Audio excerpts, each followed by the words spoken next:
Bonjour et bienvenue à toi dans cette nouvelle vidéo consacrée à la procédure pénale. Aujourd'hui, nous allons étudier ensemble la notion du ministère public. Pour ce faire, nous verrons dans un premier temps la définition du ministère public, puis l'organisation du parquet, le statut du ministère public et nous terminerons par les missions du parquet. Cette playlist est réalisée en collaboration avec la prépa d'Alouz, la prépa qui prépare au CRFPA et que j'ai moi-même choisi pour réussir l'examen en 2023. Avec le code Constance10, tu bénéficies de moins 10% sur les formules annuelles et estivales de la prépa d'Alouz. Tu es prêt ?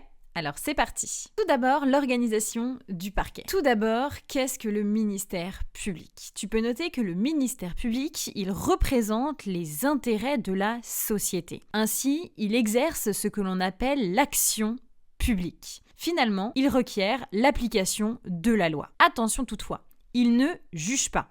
Il a plutôt le statut d'un avocat. Tu peux noter que les magistrats du parquet appartiennent au corps judiciaire. Et c'est d'ailleurs les articles 64 et 65 de la Constitution qui le prévoient. Alors, quelle est la composition du ministère public ? En fait, il va falloir que tu distingues 3 situations. La première situation, c'est située face à la Cour de cassation. Alors tu peux noter que le ministère public n'a pas pour rôle de rejuger l'affaire, il a simplement le rôle de donner un avis sur la bonne application du droit. On l'appelle ici le procureur général, ou encore aussi les avocats généraux. Quand on se situe face à la cour d'appel, il change de nom et on l'appellera le procureur général et les substituts généraux. Enfin, si on se trouve face au tribunal correctionnel, alors le ministère public sera appelé procureur de la République et, bien sûr, ses substituts. Ce sont les articles 34 et 39 du Code de procédure pénale qui le prévoient. Attention toutefois, tu peux noter que le parquet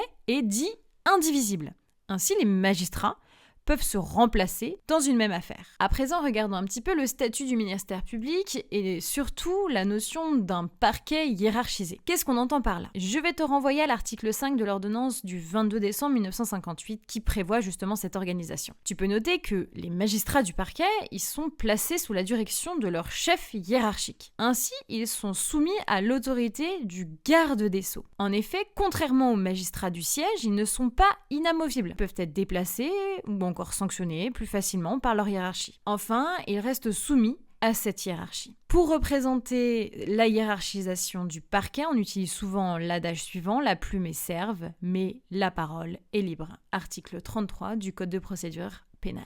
À présent, regardons ensemble l'indépendance du parquet. Est-ce que finalement le parquet est tellement indépendant ? Tu peux noter que la Cour européenne des droits de l'homme considère que le parquet français n'est pas suffisamment indépendant justement, parce qu'il y a un lien trop étroit avec le pouvoir exécutif. D'ailleurs, il y a 2 décisions que tu peux noter, CEDH Medvedev contre France et CEDH Moulin contre France. Alors pourquoi la CEDH estime que l'indépendance du parquet en France n'est pas suffisamment marquée avec le pouvoir exécutif ? Eh bien, c'est parce que justement le parquet est soumis à l'autorité du garde des Sceaux, qu'il y a donc une subordination hiérarchique et aussi cette absence d'inamovibilité. Attention toutefois, ce point de vue peut être modéré puisque le Conseil constitutionnel considère, lui, que le parquet appartient bien à l'autorité judiciaire. À présent, quelles sont les missions finalement du ministère public et plus exactement les attributions du parquet avant les poursuites ? Alors le parquet, il va diriger la police judiciaire. Finalement, il va contrôler certaines gardes à vue et il va aussi décider de la réponse pénale.